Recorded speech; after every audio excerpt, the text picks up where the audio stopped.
Chapitre numéro 1. La gestion des comptes utilisateurs. Dans ce chapitre, nous allons apprendre comment créer un compte utilisateur. Voilà, comment le modifier, comment l'autoriser, s'il est administrateur ou utilisateur, et comment aussi le bloquer. Pour ce faire, après connexion, après votre identification, bien sûr, ce qu'il faudrait noter aussi, c'est que cette partie est manipulée ou la personne qui a le droit de manipuler cette partie est l'administrateur. Si tu n'es pas administrateur, tu ne peux pas avoir accès à cette fenêtre. Donc après connexion, veuillez cliquer sur gestion utilisateur. Dès que vous cliquez, une fenêtre apparaît. Donc ici, nous avons la liste des comptes déjà créés et actifs. Si vous voulez ajouter un nouveau compte, il vous suffit de venir cliquer sur ce bouton. Vous cliquez sur le bouton plus. Vous entrez les informations de la personne. Donc ici, nous allons prendre qui? Roland. Comme identifiant Roland. Le mot de passe, la personne définie. Donc ici, par défaut, nous allons mettre 4-0. Ici encore, nous allons mettre 4-0. Son poste, vous venez, vous cliquez et puis vous sélectionnez son poste. Ici, nous allons le prendre comme vendeur. Donc, si toutefois, si vous voulez joindre sa photo, il suffit seulement de cliquer ici. Et ensuite, aller chercher, par exemple, sa photo. Et puis, vous venez, vous cliquez. Et voici la photo de Roland. Après vérification, si tout est OK, cliquez sur valider. Rassurez-vous que toutes les informations que vous avez eu à mettre sont correctes. Pourquoi je le dis? Parce que si toutefois vous cliquez sur le bouton valider, aucune modification sera possible sauf son mot de passe. Après vérification, si tout est OK, vous cliquez sur valider. Et automatiquement, vous allez voir que qui Roland a été enregistré avec succès.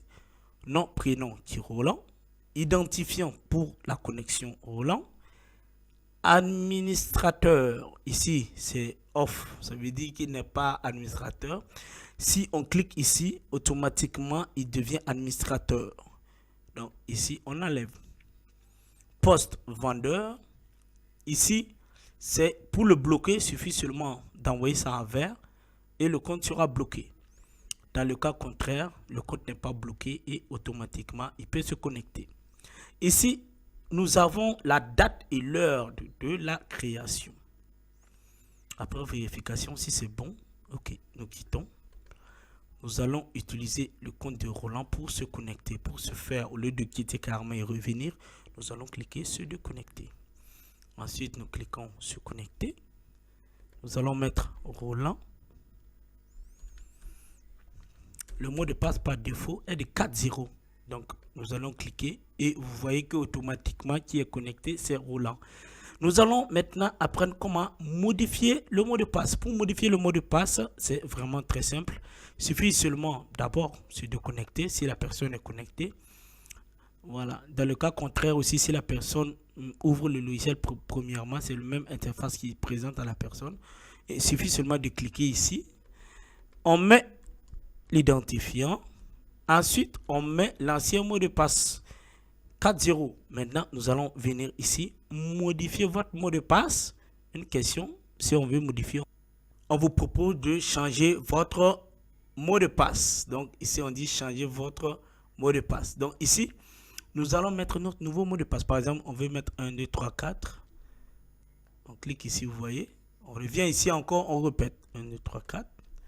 On clique ici, vous voyez. Après vérification, si cela est correct, on clique ici, valider le nouveau mot de passe. On clique. Voulez-vous valider la modification de votre mot de passe? Nous allons mettre oui. Mot de passe modifié avec succès. On clique oui et ça revient. Donc, on va utiliser l'ancien mot de passe pour voir si nous allons pouvoir nous connecter. Nous cliquons ici.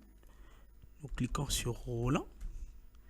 1, 2, 3, 4. Ça veut dire c'est les 4 0. Vous voyez, 4 0. Et puis on va cliquer. On nous dit que impossible de se connecter. Maintenant, nous allons utiliser notre nouveau mot de passe que nous avons eu à mettre. Donc, voici 1, 2, 3, 4. Après, si c'est bon, on clique sur s'identifier et ça se connecte sans problème. Si vous vous rappelez, Roland, c'est un compte utilisateur, mais pas un compte administrateur. Donc, nous allons voir si vous vous rappelez, Roland a un compte utilisateur, mais pas un compte administrateur. Nous allons voir si nous allons pouvoir rentrer au niveau de la fenêtre utilisateur. Donc, nous allons venir ici, nous cliquons sur gestion des utilisateurs et automatiquement, un message vient d'apparaître qui nous dit accès interdit. Ça veut dire tout simplement, si tu n'es pas un administrateur, tu ne peux pas avoir droit. Merci. Fin de ce chapitre numéro